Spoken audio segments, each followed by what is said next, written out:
ဖြစ်နို့တော့မဖတ်တတ်ချင်ဘူးဒါမဲ့ဖြစ်နို့ကိုတော့တီးပြီးတော့တချင်းဆိုချင်တယ်ဆိုတဲ့သူများအတွက်ဒီနေ့ကျွန်တော် code လေး code နဲ့ပတ်သက်တဲ့အကြောင်းအရာတွေကို sharing ပေးသွားပြီးတော့ပေါ့နော်အဲ့ဒီ code လေးခုတီးနီးကိုတင်ပေးပြီးတော့ကျွန်တော်တို့ကြိုက်တဲ့တချင်းပေါ့နော်အပုတ်တရာအပုတ်တစ်ထောင်လောက်အထိတီးနိုင်တဲ့ code လေး code အကြောင်းကိုဒီနေ့ sharing ပေးသွားမယ်ပြီးတော့တီးနီးကိုလည်းပြောပြပေးသွားမှာဖြစ်ပါတယ်ဟုတ်ကဲ့ပါဗီဒီယိုဆက်မှတ်ကြည့်ခင်မှာ KBK ရဲ့ Facebook page ကို like ပြီး YouTube channel ကိုလည်း subscribe ခြင်းဖြင့် KBK ကိုအားပေးကြပါအောင်ခင်ဗျာ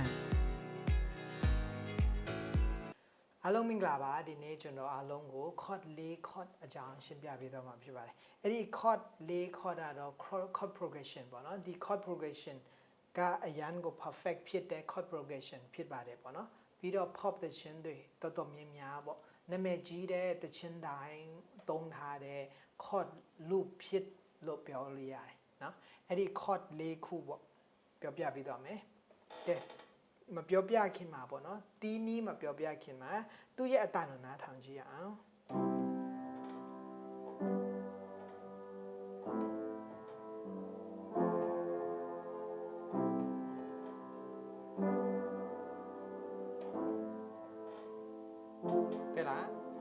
နားထောင်လိုက်ရင်အတန်ကချိုးနေပြီးတော့ပေါ့နော်သွားနေတယ်ပြီးတော့အဲ့ဒီပုံမှန်လဲမျောသွားလိုက်ရတယ်အခြား melody တွေမျောသွားလိုက်ရအဲကြောင့်မလို့ဒီ chord ၄ chord ကိုအစိုးတော်တွေတေးရေးဆရာတော်တော်များများသုံးထားတဲ့ chord တွေဖြစ်ပါတယ်အဲကြောင့်တကယ်လို့ကိုကဖြစ်နို့တော့မဖတ်တတ်ချင်ဘူးဒါပေမဲ့ဖြစ်နို့တီးပြီးတော့တချင်တော့ဆိုချင်တယ်ဆိုရင်ဒီ chord ၄ခုကိုလေ့ကျင့်ပါโอเคကဲအခုကျွန်တော်အားလုံးကိုတီးနီးပြောပြပေးပါမယ်ဒီ chord progression ကတော့ကျွန်တော်တို့ music အခေါ်အဝေါ်နဲ့ဆိုရင်တော့1 5 6 4 chord လို့ခေါ်ပါတယ်1ဆိုတာပထမဆုံးပေါ့နော် chord ဖြစ်ပါတယ်1 chord က C chord ကဲ C E G ဖြစ်ပါတယ်ပြီးရင်5 chord က G chord ပုံမှန်ဆို G B D ဒါပေမဲ့ကျွန်တော်တို့ B D G တီးပါမယ် first inversion နဲ့ပြီးတော့ကျွန်တော်တို့ A minor 6 chord က A minor က A C E ပြီးရင်4 chord က F A C အစားကိုကျွန်တော်တို့ F A ကဒီမှာတီးမယ် F ကဒီမှာတီးမယ်ဒါဆိုရင်ကျွန်တော်တို့ရမယ်1 chord 5 chord 6 chord 4 chord ဒါညာဖက်ဘယ်ဖက်လဲကြတော့ C ဆိုရင်1 chord ဆို C ဆိုရင် C ပဲတီးမယ်5 chord G ဆို G ပဲတီးမယ်6 chord A minor ဆို A ပဲတီးမယ်4 chord က F ဆိုရင် F ပဲတီးမယ်အဲ့လိုမျိုးဒါဆိုရင်ကျွန်တော်တို့ပေါင်းတီးလိုက်ရင်ဘယ်လိုမျိုးအတန်ထည့်လာမလဲဆိုတော့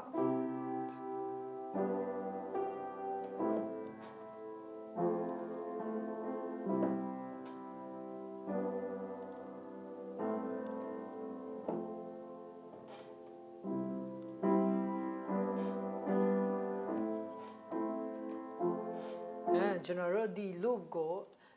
ဒီဆက်တိုက်တီးလို့ရပါတယ်ပြီးရင်ဒါကိုပဲဆက်တိုက်တီးသွားလို့ရတယ်အဲ့လိုမျိုးတီးပြီးသွားပြီဆိုရင်တခါတည်းကိုကတချင်းရေးချင်တယ်ဆိုရင်ကျွန်တော်တို့ပေါ့နော်ဒီ chord ကိုပဲတီးပြီးတော့တခါတည်းကျွန်တော်တို့ခန်းစားချက်အတိုင်းကျွန်တော်တို့ အော်ထွက်လာ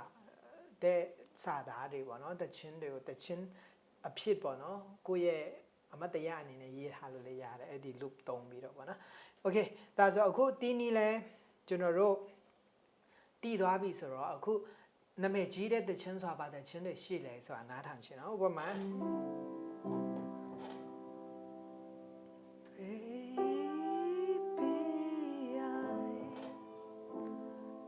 Dancing in the dark with you between my arms အဲ့ဒီတခြင်းလေးရတယ်ဒါမှမဟုတ် Well, you only need the light when it's burning low. Only miss the sun when it starts to snow. Only know you love her when you let her go. အဲ့ဒါလေးရတယ်။ဒါမှမဟုတ်ကျွန်တော်တို့ Hello, it's me. I was wondering.ဒါမှမဟုတ်အခြားသချင်းဆိုရင် I'm going under and this time I feel there's no one to save me This all or nothing really got a way of driving